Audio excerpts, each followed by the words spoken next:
নমস্কার।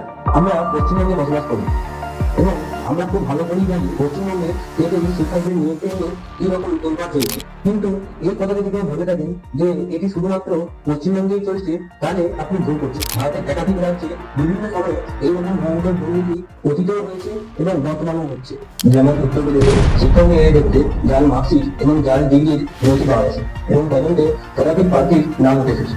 মহারাষ্ট্রে সেই কাহিনী ব্যবহার করে বিভিন্ন ডিএসডিদের পদে অনেক শিক্ষককে নিয়োগ করা হয়েছে। তদন্তে এখানেও শত শত জাল নিয়োগ অর্থাৎ অবৈধ নিয়োগ সংঘটিত হয়েছে। এবং সম্প্রতি বিহারে আনুমানিক প্রায় 10,000-এর মতো ভুয়ো চাকরি খবর পাওয়া যাচ্ছে। এবার আসল প্রশ্ন হচ্ছে, এই দুর্নীতি করছে কারা? যারা টাকা দিয়ে এই চাকরিগুলি কিনছে তাদের তো অবশ্যই দোষ আছে, কিন্তু এক হাতে দেওয়া তালি বাজে না।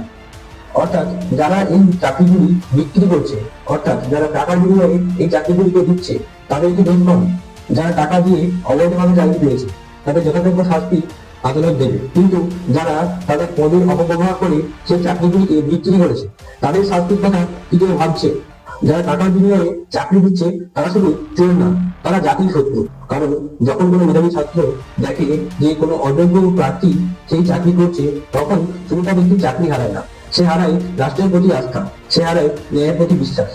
আর যদি এই দুর্নীতি বন্ধ না হয়, তাহলে যুবসমাজ সরকারের প্রতি সম্মান, আস্থা, বিশ্বাস সবই হারাবে এবং এটি এমন পর্যায়ে পৌঁছে যাবে, এই উদ্বেগী যুব সমাজকে আর টিকিয়ে রাখা যাবে না। আমাদের আদালত, আমাদের আইন এবং আমাদের সংবিধানকে যদি আমরা সুরক্ষিতভাবে টিকিয়ে রাখতে চাই, তাহলে এই দুর্নীতিগ্রস্তদের শুধুমাত্র জেল নয়, আজীবন রাষ্ট্রদ্রোহের মতো শাস্তি দেওয়া উচিত। কারণ তারা দেশের ভবিষ্যৎকে চুরি করেছে, দেশের ভবিষ্যৎকে ভেঙে চুরমার করে দিয়েছে। সে একজন উচ্চপদস্থ কর্মচারী হোক অথবা জনপ্রতিনিধি, তার শাস্তি খুবই প্রয়োজন।